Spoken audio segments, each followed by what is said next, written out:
Le dernier mot que j'ai cherché dans le dictionnaire, c'est le mot pégueuse.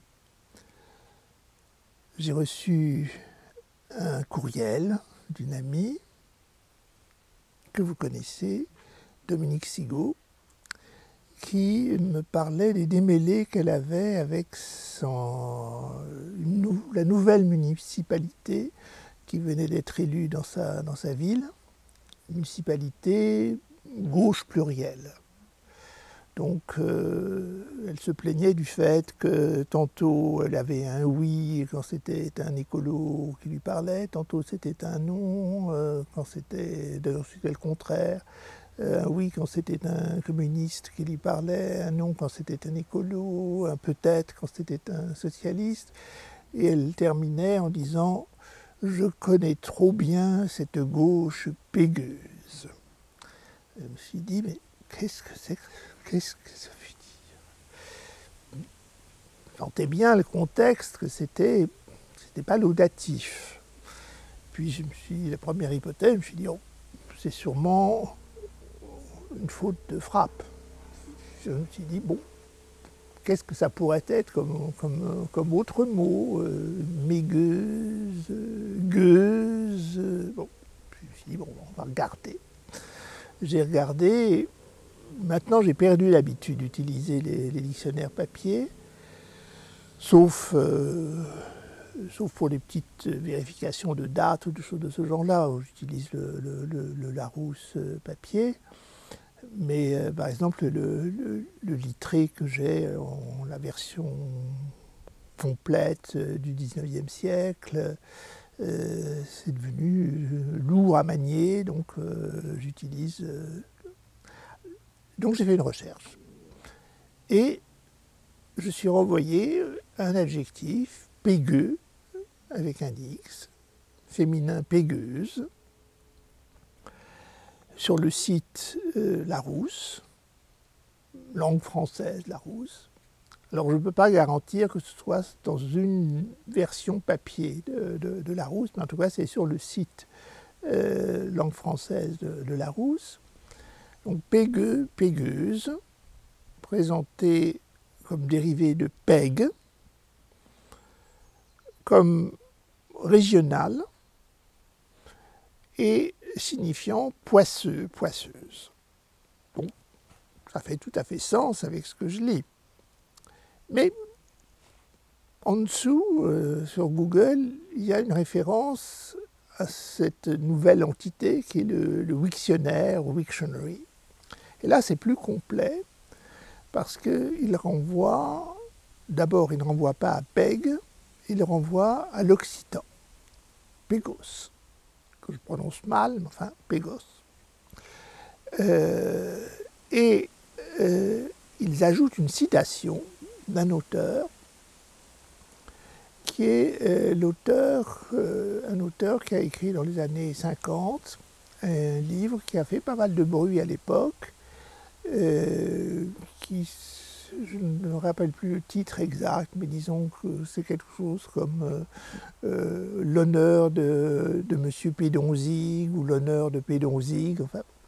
Et ça a fait un certain bruit parce que, alors j'en ai lu quelques extraits, notamment l'extrait de la phrase où se trouve le mot pégueuse, pégueuse, pégueux d'ailleurs plus exactement, un pégueux chemin de gloire.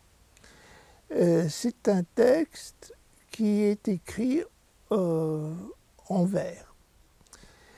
Ce sont des vers de 7 syllabes et ce sont des rimes, disons, peu canoniques, mais ça résonne à l'oreille. Et c'est l'épopée d'une petite ville. Ça séduit Queneau, qui a même fait une préface pour une édition. Et Maurice Nadeau en a parlé. Enfin, ça a été un petit événement. Du coup, ce mot pégueux est entré, comme on dit, dans la langue, c'est-à-dire qu'il existait ou pas il est devenu un mot de la langue française, puisqu'un écrivain reconnu l'a employé dans les années 50. Du coup, je me suis penché sur cet écrivain et j'ai découvert que c'était quelqu'un qui était né à Levallois-Perret, donc pas du tout dans le sud, mais qui a fait sa carrière dans l'administration préfectorale, dans l'Aude, dans l'Ariège. Il a été sous-préfet, et puis les derniers 6 mois de sa carrière, juste avant la retraite, il est enfin devenu préfet, ce qui lui a permis, je suppose, d'avoir une retraite un peu plus... voilà. Et il est donc très vraisemblable qu'il a entendu le mot occitan dans la bouche de ses administrés, que ça lui a bien plu, et il en a fait un mot français, disons, de la langue d'Oil. Le mot de la langue d'Oc est passé dans la langue d'Oil, et je trouve que ce n'est pas juste de dire que c'est un régionalisme, parce qu'il y a vraiment eu un travail de passage de la langue d'Oc à la langue d'Oil, même si c'est un seul écrivain, c'est devenu un adjectif du français classique, académique si l'on veut, en tout cas du français. Ce n'est plus un régionalisme.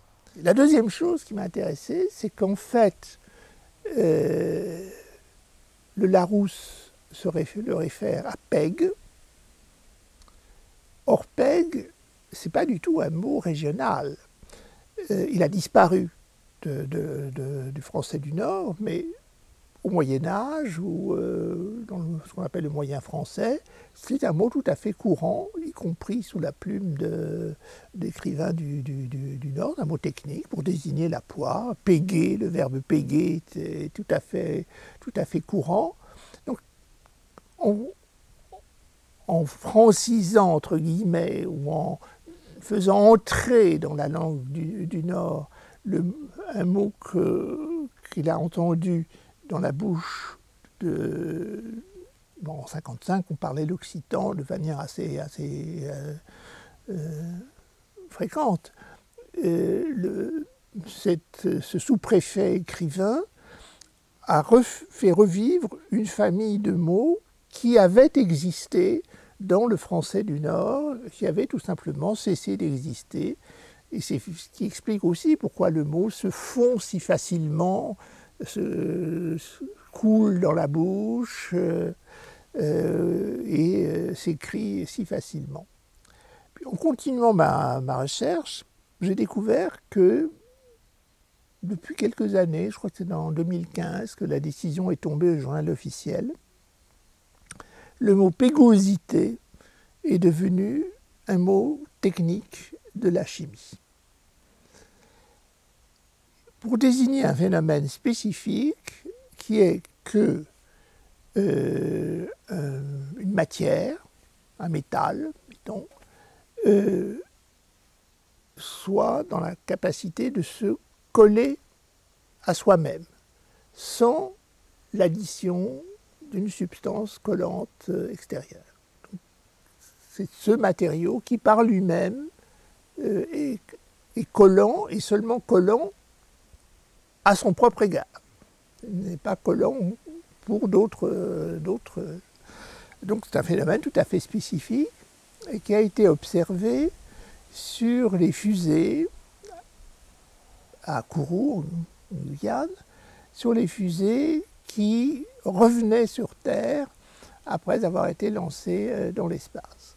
Le métal de ces fusées avait acquis dans ce parcours, sans doute sous l'effet d'une chaleur ou quelque chose de cet ordre, la propriété de se coller à lui-même, propriété qu'il n'avait pas au départ. Et un ingénieur provençal a dit, mais pour décrire ça, on va essayer de l'expliquer, ça c'est une autre affaire, mais pour le décrire, moi je vous propose de l'appeler, comme nous l'appellerions, nous, Pégos, et nous allons parler de la propriété de pégosité. Et ce néologisme technique est devenu un néologisme officiel au journal officiel, donc je vous dis en 2015. J'ai la date quelque part, mais enfin peu importe. Donc le mot pégosité est venu enrichir la famille de pégueux, pégueuses.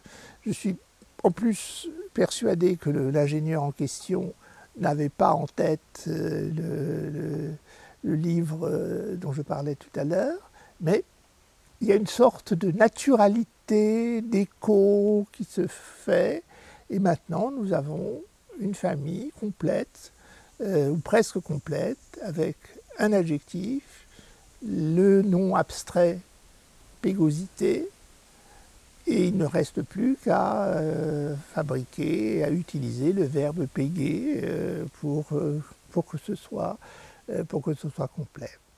Voilà ma recherche et les résultats.